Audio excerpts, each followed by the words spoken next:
दूसरी दफ़ा फिर अल्तमश की शादी होते होते रह गई। अब तो वो दिल से राज़ी नहीं था, लेकिन फिर भी एंड टाइम पे उसका एक्सीडेंट हो गया। रुतबा के बाबा उसके पास गए हुए थे उसको मिलने के लिए। जैसे ही उनको खबर मिली तो वहाँ पे उसी पाँव वो वापस आ गए और अपनी बहन के दुख में आके शामिल हो गए। लेकिन बहन अभी भी अपने भाई के साथ मुखलिस नहीं है, वो पीछे चालें चलती रहती हैं। आज तक वो अपने भाई के साथ मुखलिस नहीं हुई हैं। उनको यही लगता है कि हमारे भाई ने हमारे साथ ज़्यादती की है, लेकिन उनका भाई उनके साथ मुखलिस है और उसको ये भी पता है कि मेरी बहनें मुखलिस नहीं है, इसलिए उनको इस बात का दुख होता है। अल्तमश का इतना बड़ा एक्सीडेंट हो गया, लेकिन उसके घर वालों को अभी भी सुकून नहीं आया। अभी भी जायदाद और पैसे के पीछे भाग रहे हैं। अज़का और उसकी अम्मी उनके घर जाते हैं। वो कहते हैं कि अब क्या करना है, तो वो कहते हैं कि निकाह तो हो गया हुआ है, अब जो अज़का के नाम पे ज़मीन है वो सारे अल्तमश के नाम पे कर दो। रौनक चुपचाप सुनती रहती है और उसने भी कच्ची गोलियां नहीं खेली हैं। वो ऐसे ही ज़मीन इनके नाम नहीं कर देगी। उसे भी उनके मकसद का पता है कि वो सिर्फ ज़मीन की वजह से अपने बेटे का निकाह अज़का के साथ कर रहे हैं। तो वो अपने भाई को सब कुछ बता देगी कि अल्तमश के घर वाले मुझे तंग कर रहे हैं। निकाह तो उन्होंने कर लिया है, लेकिन वो अब कह रहे हैं कि ज़मीनें अल्तमश के नाम करें। देखें भाई साहब, मुझे भी पता है कि उन्होंने इस लालच में मेरी बेटी के साथ निकाह किया था, तो क्या गारंटी है कल वो ज़मीनें ले लें और मेरी बेटी को बसाते हैं कि नहीं। मैं तो बहुत ज़्यादा परेशान हूँ, आपके कहने पे मैंने ये निकाह कर दी।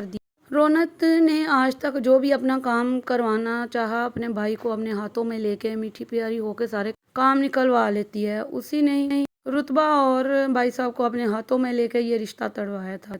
अब रुतबा के बाबा अल्तमश को फ़ोन करेंगे। अल्तमश पहले ही उनको पसंद नहीं था कि उसकी वजह से उनकी बेटी उनके खिलाफ है। अब वो खुद अल्तमश को फ़ोन करके उसकी खूब खातरवाज़ा करेंगे और उसको कहेंगे कि आइंदा तुमने अज़का से ज़मीनों का कहा भी तो फिर देखना, मैं उससे वापस ले लूँगा। ये मैंने सिर्फ उसके नाम की हैं, ये कभी भी तुम्हारे नाम नहीं हो सकती हैं। वो गुस्से से फ़ोन बंद कर देता है। तो वो कहता है कि एक दफ़ा रुतबा मेरे हाथ में आ जाए तो मामू से सारी मैं बेइज्जतियों का बदला लूँगा। सनोबर भी मौके का फ़ायदा उठाती है और रुतबा को फ़ोन करती है और उसको कहती है कि रुतबा हमें माफ़ कर दो। अल्तमश के साथ अब जो कुछ भी हो रहा है वो तुम्हारे साथ उसने जो जो ज़्यादतियाँ की हैं उसकी वजह से हो रहा है। अल्तमश भी बहुत शर्मिंदा है, वो भी तुमसे माफ़ी मांगना चाहता है। तो रुतबा कहेगी कि इस बात की माफ़ी मांगना चाहता है। उसने अज़का से शादी करके मुझसे माफ़ी मांग तो ली है और मैंने भी उसको माफ़ कर दिया। अब पीछे कुछ ना रहा। अब मैं उससे कोई बात नहीं करना चाहती हूँ, मेरे दिल में कोई गिला नहीं है। उसने मेरे साथ जो करना था वो कर चुका है। अब अल्तमश को भी पता चल चुका है कि उसके और रुतबा के दरमियान जो कुछ भी फसाद डलवाए हैं वो अज़का और उसकी माँ ने मिल के डलवाए हैं। अब वो कहता है कि मैं भी उसको अब इसका मज़ा चखाऊंगा। अज़का उसको हॉस्पिटल मिलने जाती है, लेकिन वो अज़का को सही से बुलाता नहीं है। वो दूसरी तरफ मुंह कर लेता है। अज़का जो भी बात करती है उसकी बात का सही से जवाब नहीं देता है। अज़का को समझ आ जाती है कि इसको शक हो गया है। अब उसका अगली चालें सोच रही है कि मैं इसको किस तरह अपनी तरफ लेके आऊँ। रुतबा के दिल में अभी भी अल्तमश है। जब रुतबा को अल्तमश के एक्सीडेंट का पता चला तो वो पूरी रात बेचैनी से सो नहीं पाई और परेशान थी। अब उसको पता चला कि वो खतरे से बाहर है। वो चाहती थी कि उसके साथ फ़ोन पे बात करे। आखिरकार वो उसको फ़ोन कर लेती है और उसका हालचाल पूछ है। तो अल्तमश भी कहता है कि अब मैं ठीक हूँ, तुम्हारी आवाज़ सुन ली तो मैं बिल्कुल ठीक हो गया हूँ।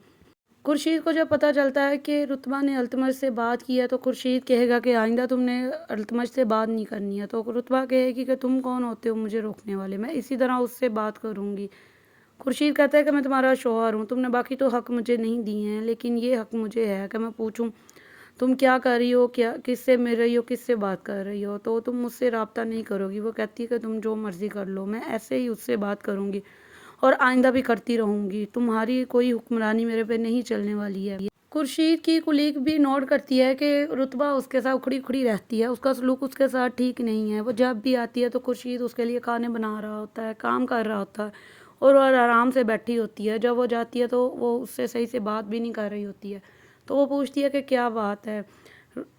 रुतबा आपके साथ सही से बात नहीं करती है, मैंने काफ़ी दफ़ा नोट किया है। अगर आप बुरा ना माने तो क्या वजह है, मुझे बता सकते हैं। तो वो कहेगा जो अच्छे और आजिज़ लोग होते हैं उसके साथ यही सलूक होता है। उधर से अज़का जितना अल्तमश के पास जाने की कोशिश करती है, अल्तमश उसको उतना ही इग्नोर करता है। वो अपनी माँ से कहती है कि मुझे बताएं मैं क्या करूँ। मेरे निकाह होने के बावजूद वो अभी भी उसके दिल में रुतबा का ही ख्याल है। उसकी माँ कहती है कि आहिस्ता आहिस्ता सब ठीक हो जाएगा, जहाँ इतना कुछ हो गया ये भी तुम सब्र करो, सब ठीक होगा। अल्तमश के एक्सीडेंट की वजह से रुतबा और अल्तमश का राब्ता शुरू हो गया है कि यार ये राब्ता और आगे बढ़ जाएगा और रुतबा खुर्शीद से तलाक ले लेगी? कमेंट बॉक्स में अपनी राय ज़रूर दीजिएगा। हमारे चैनल को सब्सक्राइब करके बेल नोटिफिकेशन ऑन कर लें ताकि ऐसे तमाम प्रोमोस और रिव्यूज़ आप तक पहुंच सके।